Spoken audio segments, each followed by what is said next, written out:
بسم اللہ الرحمن الرحیم۔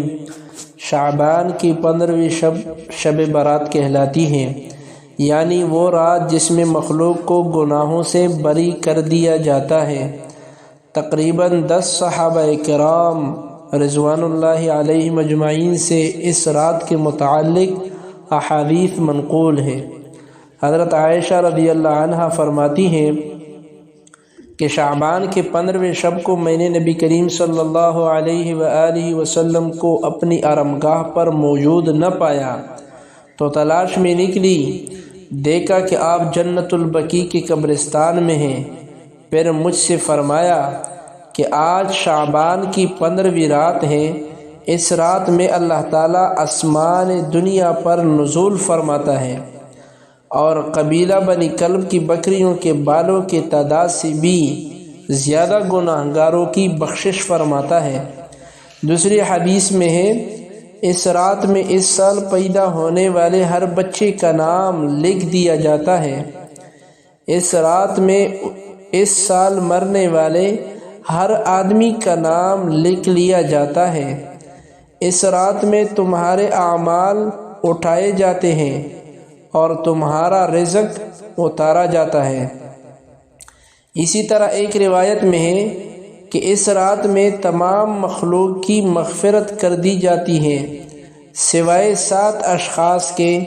وہ یہ ہیں: نمبر 1 مشرک، نمبر 2 والدین کا نافرمان، نمبر 3 کینہ پرور، نمبر 4 شرابی، نمبر 5 قاتل، نمبر 6 شلوار کو ٹخنے سے نیچے لٹکانے والا، نمبر 7 چغل خور۔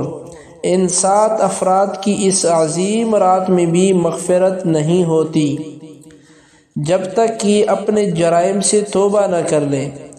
حضرت علی رضی اللہ عنہ سے ایک روایت میں منقول ہے کہ اس رات میں عبادت کیا کرو اور دن میں روزے رکھا کرو۔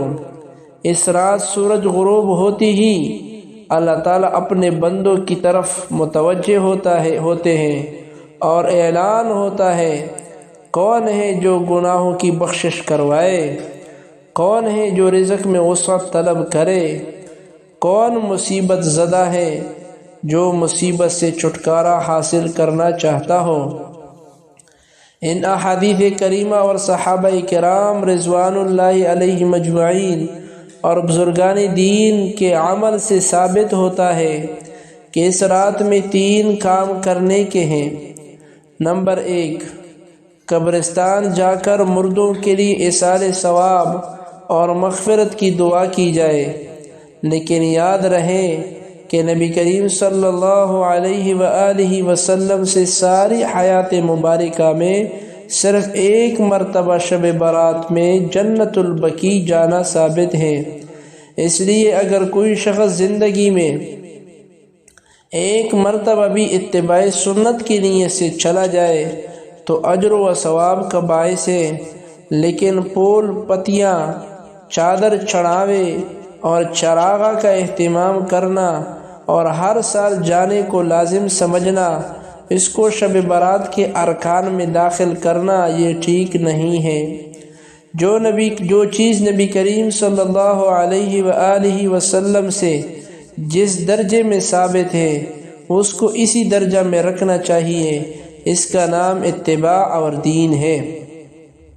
نمبر 2 اس رات میں نوافل تلاوت، ذکر و اذکار کا اہتمام کرنا۔ اس بارے میں یہ واضح رہے کہ نفل ایک ایسی عبادت ہے جس میں تنہائی مطلوب ہے، یہ خلوت کی عبادت ہے، اس کے ذریعے انسان اللہ کا قرب حاصل کرتا ہے، لہٰذا نوافل وغیرہ تنہائی میں اپنے گھر میں ادا کر کے اس موقع کو غنیمت جانے۔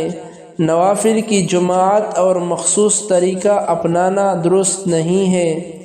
یہ فضیلت والی راتیں شور و شغب اور میلے اجتماع منعقد کرنے کی راتیں نہیں ہیں، بلکہ گوشہ تنہائی میں بیٹھ کر اللہ سے تعلقات استوار کرنے کی قیمتی لمحات ہیں، ان کو ضائع ہونے سے بچائے۔ نمبر 3 دن میں روزہ رکھنا بھی مستحب ہے۔ ایک تو اس بارے میں حضرت علی رضی اللہ عنہ کی روایت ہے اور دوسرا یہ کہ نبی کریم صلی اللہ علیہ وآلہ وسلم ہر ماہ ایام 20 یعنی 13، 14، 15 کے روزوں کا اہتمام فرماتے تھے، لہٰذا اس نیت سے روزہ رکھا جائے تو موجب اجر و ثواب ہوگا۔ باقی اس رات میں پٹاخے بجانا، آتش بازی کرنا اور حلوے کی رسم کا اہتمام کرنا، یہ سب خرافات اور اسراف میں شامل ہے۔ شیطان ان فضولیات میں انسان کو مشغول کر کے اللہ کی مغفرت اور عبادت سے محروم کر دینا چاہتا ہے، اور یہی شیطان کا اصل مقصد ہے۔